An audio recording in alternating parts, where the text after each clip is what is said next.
саламатсыңдар ма балалар? Бүгін сендерге қазақ халқының материалдық мәдениеті және рухани құндылықтар туралы сабақ өтетін боламыз. Негізгі үйге берілген тапсырмамыз біздің қазақ халқының материалдық мәдениеті туралы жалпы түсінік болатын. Кант үй жұмысы бойынша сана аллеясы әдісімен бір мәлімет айтамыз. Кеш барма, ол қазақ халқының ең ұлттық тағамы және де басқа елдерге қарағанда біз осы тағамымызбен ерекшелігін көрінеміз. Жарайды. Көшпелілердің ең қолайлы жинамалы үй киіз үй болған. Киіз құрылысына қарай үшке бөлінген, ол кереге шаңырақ. Қамшыны ер азаматтардың намысына теңеген. Ер адамның көлігі жылқы болған. Жақы ол жылқы терісінен тігілген ерлер киім. Топырақ қазақтың ұлттық аспабы. Ою-өрнек 19 ғасырға дейін басым болған және де Ал балалар, қазақ халқының ұлттық ойындарының бірі асық ату ойыны. Сол ойынға байланысты мен сендерге қазір түрлі түсті асықты тарататын боламын. Сол асықтың түріне қарай әрқайсымыз өз орнымызға жайғасамыз. Асық ала ойындар.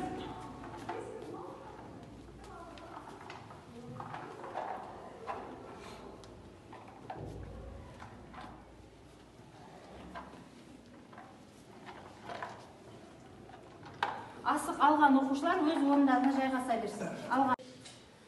Ал балалар, жалпы қазақ халқы өте еркін өмір сүрген халық болған. Жалпы қазақ сөзінің мағынасы еркін кезбе деген мағына берілген. Міне біздің өзіміздің жеріміздің өзі дүниежүзі бойынша біздің Қазақстанның жері 9-ші орында алып жатыр. Сондай еркін далада біздің қазақ халқының материалдық мәдениеті де, рухани мәдениетке де өте бай халық болғанбыз. Соның ішіндегі бүгінгі тақырыбымыз біздің қазақ халқының материалдық мәдениеті және қолданбалы өнер. Қолданбалы өнер деп қолдан жасалған барлық бұйымдардың барлығы қолданбалы өнерге жататын барлығы. Мысалға, әйелдердің әшекей бұйымдары, мысалға сонымен қатар жаңағы киіз үйдің жабдықтары, ер азаматтардың аттың әбзелдері деген сияқты, киіз үйдің жасаулары, шымылдық, уық, кереге барлығы осының барлығы материалдық мәдениетке жатады. Ал бүгінгі біздің тақырыбымыздың мақсаты, яғни мәдениет және дала өркениеті, соның ішіндегі рухани және қолданбалы өнер. Сонымен қатар материалдық мәдениеттің жетістігі біздің Қазақстанның территориясы туралы жаңағы ұлттық құндылықтар екен. Уық, кереге және шаңырақ. Ал сол киіз үйге байланысты видеороликті тамашалауға шақырамыз сіздерді. Қазақтың киіз үйі. Киіз үй 3 бөліктен құралады. Бірінші, үйдің сүйектері, яғни ағаштан жасалған бөліктері. Екінші, киіздері, бұл үйдің киізден жасалған бөлшектері. Үшінші, арқан баулары, оған баулары, басқұрлары және арқандары жатады. Киіз үйдің сүйектері. Кереге, киіз үйдің іргесінің шеңберін құрайтын негізгі бөлік. Үйдің берік, кең болуы керегеге байланысты. Керегені құрайтын ағаштарды желі деп атайды. Оның ұзыны ері, ал қысқасын сағанақ, балашық деп атайды. Желілерді тесіп, оны түйенің мойын терісімен, өгіздің бас терісінің сірісімен көктейді. Керегенің басымен аяғы сәл шалқайтыла, ал ортасы дөңестеу болып жасалады. Дайын керегені қанат деп атайды.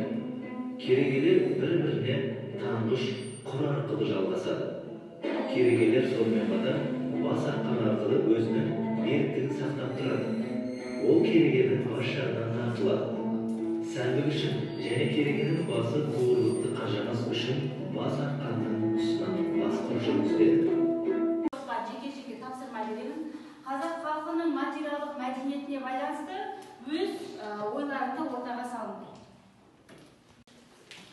Біздің бөліп алған тақырыбымыз қазақтардың ұлттық киімдері, соның ішінде ең ерекше бір киімдердің бірі сәукеле, ол қыздардың ұзатылғанда тағатын бас киімі. Және де ер адамдардың киімі жақы, ол жылқы терісінен тігіледі, оны бай мырзалар киеді. Біздің алған тақырып қазақтың ұлттық аспаптары. Қазақтың материалдық мәдениетіне қазақтың ұлттық аспаптары да жатады. Ол көне заманнан бері қолданысқа ие болып табылады. аспабы және де ол домбыра әр қазақтың үйінің төріндерінде тұрады. Бізге түскен тақырып зергерлік бұйымдары. Зергерлік бұйымдары дегеніміз ерте заманда біздің қыздарымыз және де әжелеріміз тапқан күміс білезік және де сырғалар болып табылған. Күміс деген ол тазалықтың белгісі. Бөліп алған тақырыбымыз киіз үй және оның ішкі құрылысы. Киіз үй өмір сүруді қамтамасыз ететін баспана ғана емес, ол материалдық жағдайдың көрінісі. Ол үшке бөлінеді: шаңырақ, оқ, кереге.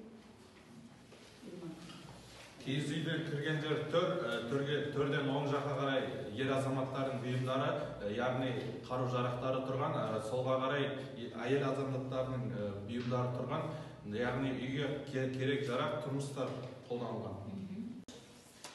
Ал балалар, бүгінгі сабақ түсінікті болатын болса, үйге мәдениеттің мақтанышын тақырыбында 100 сөзден тұратын эссе жазып келуге тапсырма етемін. Сонымен қатар бұрынғы ерте кездегі мәдениет пен қазіргі мәдениетті байланыстыра отырып эссе жазып келіңдер. Ал енді бүгінгі сабақты қалай түсінгендер жайында кері байланыс бағдаршам әдісі бойынша кері байланыс жазуларыңды